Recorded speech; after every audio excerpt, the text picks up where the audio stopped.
Nacional da Educação de Santo Amaro da Imperatriz. Em nome da comissão organizadora, sejam todos bem-vindos ao espaço pedagógico que se instala oficialmente aqui, neste auditório. Quero cumprimentar a mesa e a plenária na pessoa do senhor Valdir João da Silva, secretário de Assistência Social de Santo Amaro da Imperatriz. Senhoras e senhores, durante o dia de hoje, estaremos em conferência, analisando, debatendo e projetando o futuro da educação. Sobre o tema principal da Conferência Nacional da Educação, que é o Plano Nacional da Educação, na articulação do Sistema Nacional da Educação. E conforme encaminhamentos do Comitê Temático da Grande Florianópolis, nesta conferência municipal, será debatido 2 dos 7 eixos propostos para a Conferência Regional da Educação.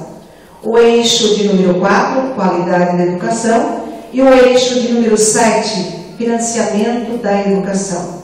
Quero agradecer a todas as pessoas que trabalharam para que esse momento pudesse acontecer.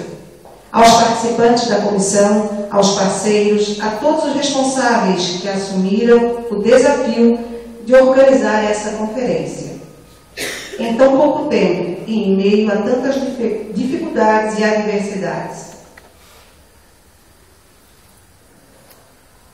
O sonho de construir uma educação de qualidade, então, tem um preço e nem todos estão dispostos a pagar por ele.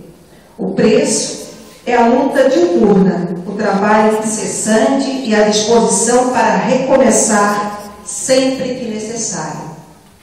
Que a justiça de nossa causa nos una no que é fundamental, o direito de uma educação pautada no princípio da gestão democrática e do desenvolvimento humano.